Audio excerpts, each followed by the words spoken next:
municipio de Mazo era el cantón de Tigalate, que es una palabra prehispánica que significa corralitos o corraletes de ganado, ¿no? Es un cantón muy extenso donde, aparte de las cuevas de habitación como la de Belmaco o la cueva de Lucía en Barranco, también vivían en asentamientos en cabañas como el Roque de los Guerros.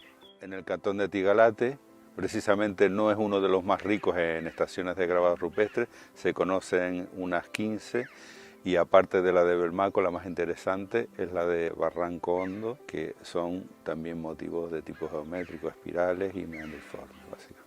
Tanto los grabados rupestres de Belmaco como los de Barranco Hondo son bien de interés cultural. En el caso de Barranco Hondo se cuentan con dos grupos principales, uno de ellos están dentro de la gigantesca cueva de Lucía, donde los motivos que aparecen son muy pequeñitos, que pueden ser símbolos alfabetiformes, y luego está el gran panel, que está en medio del barranco, y la gente dice que cuando la riada de 57, este grabado, esta piedra estaba arriba junto a la cueva y la desplazó hasta aquí. Uno de los problemas principales que tenían que solventar los benavaritas, no solo los de Tigalate, era cómo conseguir agua. En el caso de Belmaco existía una fuente en la parte alta, la fuente de los Álamos, pero en otras zonas prácticamente no hay fuentes naturales en Mazo. La más importante es la de la zona, la cueva de las Goteras, que está cerca del acantilado del mar, ¿no? Pero también en zonas como Barranco Hondo, mucho más secas, conseguían agua a través de los eres que se formaban en el cauce de los barrancos. Otros yacimientos de tipo mágico-religioso son las cazoletas, sobre todo las que aparecen en zonas de medianía, y también últimamente han aparecido una junto a los espigones rocosos que se adentran en el mar, conocidos como piletas. En todos estos casos están relacionados con ritos de fertilidad y fecundidad. Los benavaritas tenían una economía fundamentalmente pastoril. Toda su vida giraba en torno a conseguir pastos para sus rebaños de cabras y ovejas. Sin embargo, cuando llegaba el verano, uno de sus alimentos fundamentales era los que extraían del mar, tanto pescado como sobre todo restos malacológicos, lapas, burgados, púrpuras, etc.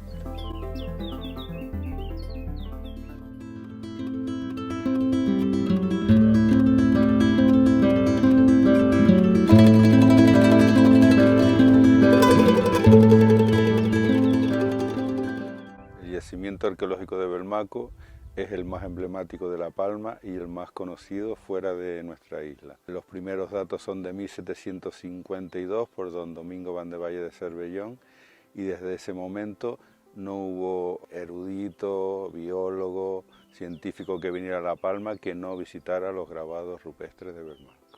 Pero bueno, ¿por qué es tan importante el yacimiento? Sobre todo por la existencia de unos grabados rupestres de tipo geométrico en el que predomina espiral y meandriforme, que hasta ese momento no se conocían y que sirvieron para hacer las primeras teorías sobre el poblamiento prehispánico de Canarias.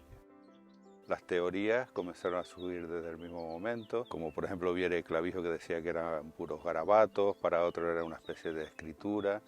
Incluso se dijo que el grabado más grande era una especie de lápida que cubría a esqueletos, y luego ya en el siglo XX, en la primera mitad, empezaron las teorías que más se adaptaban al entorno, ¿no? Como por ejemplo la relación de los grabados con el tema del agua y la fertilidad y la fecundidad. Luego otros decían que podría ser una especie de marcas, de propiedad o de limitación de campos de pastoreo. Hoy lo que pensamos la mayoría de los investigadores es que tienen que ver con ritos propiciatorios de lluvia. Pero Belmaco no solo son los grabados rupestres, sino que además es una gigantesca cueva natural en la cual podían vivir perfectamente una veintena de benavaritas, posiblemente un linaje común, ¿no? Entonces todo eso ha provocado que durante 1500 años como mínimo de ocupación haya una estratigrafía que puede superar los 4 metros. Por eso, en el año 59, 60 y 61, Luis Diego Cuscoy realizó una excavación en el extremo izquierdo de la cueva, y posteriormente, en 1974-79, Mauro Hernández Pérez excavó en el centro de la cueva. Todo ello ha supuesto una ingente cantidad de materiales arqueológicos Pero la importancia real de Belmaco, demostrada con las últimas investigaciones, es que no solo era una cueva de habitación, una estación de grabados rupestres, también durante los trabajos de excavación de Luis de Ocuzcoy apareció un esqueleto, sino que la limpieza de los perfiles que se realizó tras la riada del 2013 demostró que una parte de la cueva se utilizaba como encerradero de cabras, seguramente una especie de ganado sagrado que se utilizaba en los ritos y los sacrificios que se hacían junto a los grabados rupestres.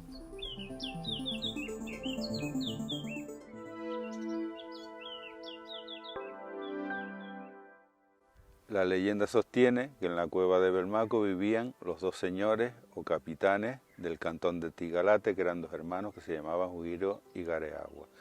También las fuentes históricas cuentan un episodio en el cual los señores feudales del Hierro, que se conquistó 100 años antes de La Palma, acostumbraban venir a La Palma acompañados por huimbaches a buscar esclavos, ganado, cueros y demás. En uno de esos episodios intentaron desembarcar en Tenagua, lo que hoy es Punta Llana, fueron rechazados por los aborígenes y se desplazaron a las costas del cantón de Tigalate. Allí un bimbache que se llamaba Jacomar capturó a una mujer muy fuerte y muy fiera que se llamaba Arécida y que era la hermana de Jugiro y Gareagua. Se vio obligado a luchar con ella y tuvo que matarla, ¿no? Posteriormente, Herreño y Palmeros hicieron paces y Jacomar regresó a La Palma. Estaba comentando a un grupo de benoaritas lo que le había sucedido hacía unos años con tan mala suerte de que uno de los que los estaba oyendo era un hermano de Arécida. Entonces dice la crónica que diole con una moca por la barriga y lo mató. Una moca es una lanza de madera con un cuerno de cabra en un extremo.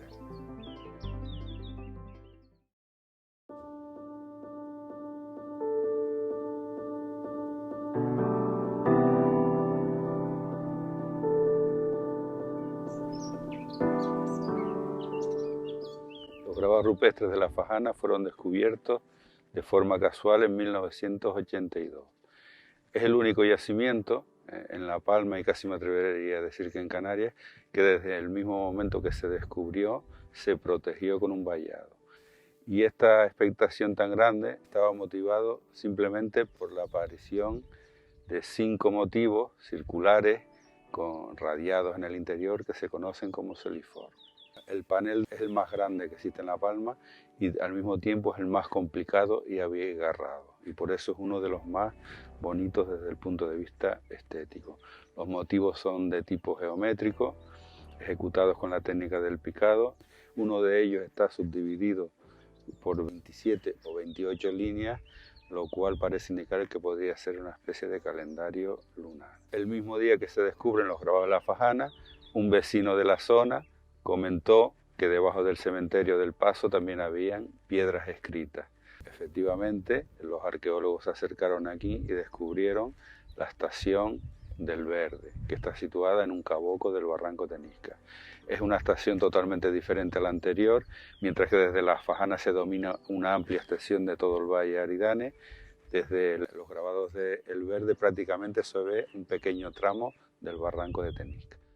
Consta de 13 paneles que ocupan la parte superior del caboco. Tanto los grabados de la Fajana como el Verde eran una especie de santuario. Los benoaritas no vivían en esta zona, vivían tanto causa abajo como causa arriba, lo cual quiere decir que tanto al Verde como a la Fajana venían a desarrollar una serie de ritos mágicos religiosos que se nos escapa. Sin embargo, nosotros creemos que podrían estar relacionados con el tema de ritos propiciatorios de lluvia. Durante el solsticio de verano, uno de los paneles coincide con una grieta que está justo enfrente y que se ha desarrollado con ritos de astronomía. Los grabados de El Verde destacan porque se encuentran las espirales más grandes que se conocen en La Palma. Algunas de ellas tienen más de 1 metro de anchura y también hay 2 paneles que tienen superposiciones, lo cual es muy raro en la isla. Eso quiere decir que primero se hicieron unos grabados y con posterioridad se hicieron otros.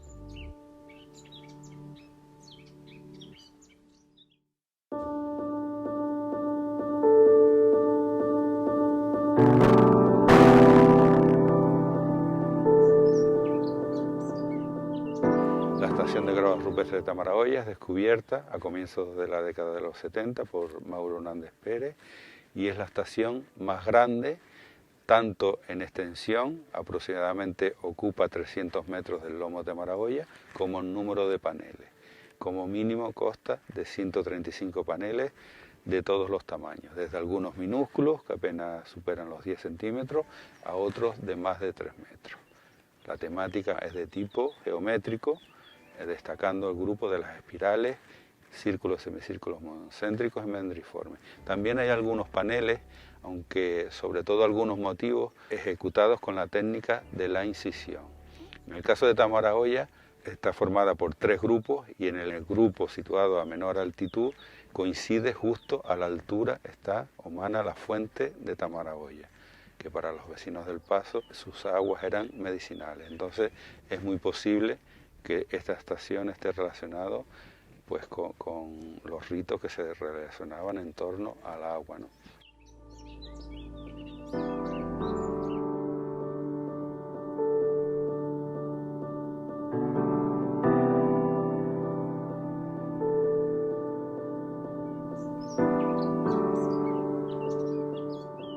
Al mismo tiempo que se descubren los grabados del Verde y la Fajana, el mismo vecino, conocido como Neno el Chino, comentó que en el lomo de la Trocha, o lomo gordo, en las laderas del Pico Beneauno, también en el Paso, existía otros grabados rupestres y efectivamente apareció la estación de grabados rupestres de lomo gordo, lomo de la Trocha, aunque el topónimo más antiguo es lomo del Topo.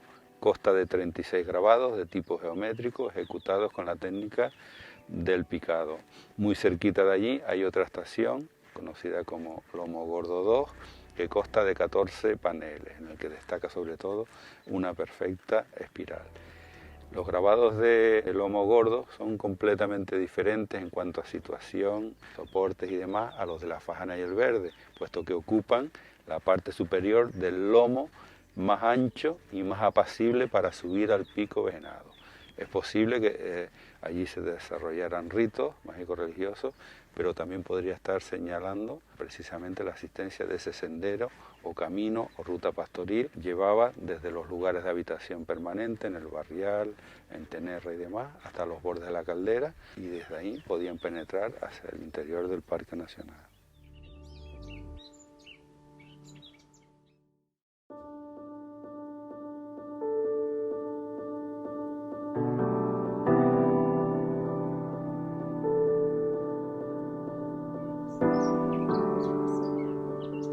El actual municipio del Paso, en la época prehispánica, se extendía por 4 cantones independientes.